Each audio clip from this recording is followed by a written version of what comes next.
Hello everyone, this is the Insomniac GM. Now, I stated before that I believe friendly competition is a great thing.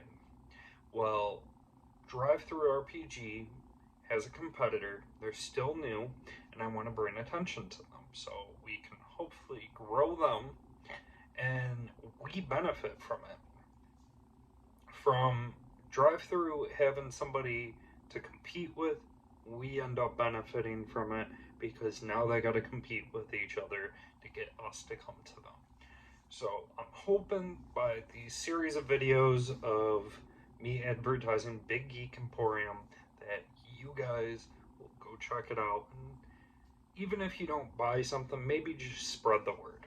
So I'm going to be covering RPGs that are on there. Some may be on both there and Drive-Through, but I'm going to be advertising Big Geek with us. So for today, I'm going to cover the Wretchploitation. Now, I'm not going to show you any pictures in there because, frankly, there's nudity in there. There's violence. I have no issue with it, but I know YouTube is very sensitive with this stuff, so I will talk about this. Now, this book is based on the exploitation movies back then. In fact, this I can show you a page of is on page 13. They have a list of exploitation movies you can watch, and just like little recommendations and that they do have like some other little they have like subgenres and like suggestions on them and that like I love Evil Dead, that's on here. They got Superfly, Venus and Furs. I'm gonna be honest, I don't know what those last two are, but I'll have to check these out. But I should make that a marathon one time for me. But with the exploitation movies, the character, our protagonist, isn't perfect. They are flawed. They have something wrong with them, and maybe like they may have a sin that they go by, and exploitation movies. They're violent, they're gory, they're campy, but God, are they fun? So let's talk about the game. So this is an OSR game. It uses the D20 system, plays just like Dungeons and Dragons First Edition and that. In case you were curious, now when it comes to creating a character, one of the steps is choose a seven deadly sin, and you will actually be rewarded for an act in one of your sins. So, for instance, let's say you're scouting, okay? And I was going to go with a different sin for this example, but YouTube once again. So, let's say your sin is gluttony. So you're scouting with your party, and you're in your car, and you're watching out for the guy you're tracking and that, and you notice that there's like a Sonic right by you. Your character's compelled, if you go to that Sonic and not deal with that, and it does cause some issues for you guys, where now you're rushing, you're scrambling, there's a panic, and that for you guys to pretty much blow your cover to find this guy, you will end up being rewarded. Now, this doesn't mean keep screwing over the party or anything, but it does mean sometimes your character does need to engage in their sin. So you choose one of your seven deadly sins. Now, stat generation, you can choose canon, like the GM will choose for you guys. If you're running cannon fodder mode, softy mode, or veteran mode. So, cannon fodder mode, you roll 3d6, stats in order. Softy mode, you roll 4d6, take the three highest, put in any order you want. And then veteran mode goes with one of those two. You just jump to level 5 or 6 instead of level 1, and you begin. So this game does have a optional 7th stat, and that is comeliness. Comeliness is your physical appearance.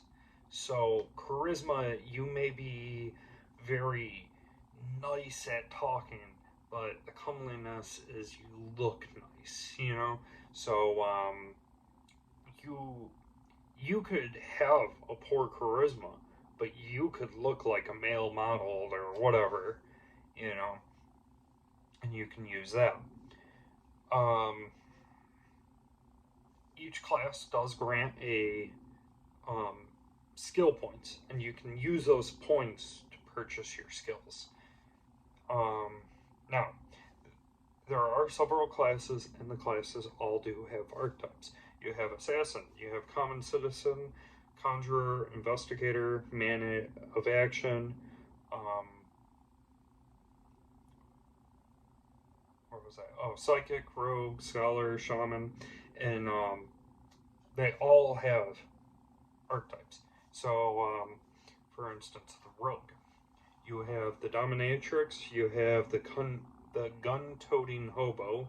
You have the hustler, the nun with bad habits, and the madman. Now, each class has a perk. Now, to describe this to you in other RPG terms is it's like when you choose your class, you have your ability for that class. Well, when you choose this character, you have a list of abilities you can choose right from when you start.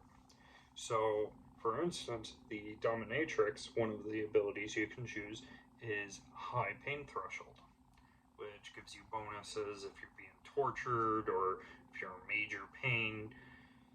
So, like, it's harder for you to squeal, or if something's slowing you down because you're in pain, you're not going to be affected as bad as the rest of your party. Now, this game does have wanted levels. Think kind of like Grand Theft Auto. These wanted levels go from 1 to 10, 1 being you're perfectly fine, nobody thinks of you, you know, you're just as wanted as everybody else. Now, 5 is where you're known for what you have done, and you're known throughout a few nearby cities. You may be feared, like, um, gangs might be speaking your name. There may be shops that refuse to do business to you. Now, however, if you're 10, which I don't recommend you to constantly have a game where people are 10, I'd make it very, very rare. 10 is you are feared throughout the world. So you are like, I'm thinking of a person to name, but again, YouTube. Um, you're like an evil dictator. You became such a threat that like people fear you. You hold so much power at this point. You would probably have an army and all that. So I wouldn't recommend always doing it in 10. Now, it does have optional rules like hit locations and a critical hit table. I am actually a fan of critical hit tables depending on how they are. So this is actually pretty good for me, knowing that there is a crit table I can use. So this is just one of the games. I will say that this company does have other Wretched games. I've been on the fence about buying their Wretched horror game just because I already have so many horror games, but I'm so hooked on that. So, but they have that. They got a space one. I'm trying to remember. I did see other ones too, but check it out on Big Geek Emporium. And if you're interested, check in others. And I look forward to doing more of these Big Geek videos for you guys soon. If you guys go on Big Geek and you see an RPG, it can be a game system, a module, whatever it is. If you are interested in me talking about it, hit me up and I'll look at it, I'll buy it, and I'll do a video on it. Okay? So, I will see you guys again next time. Take care.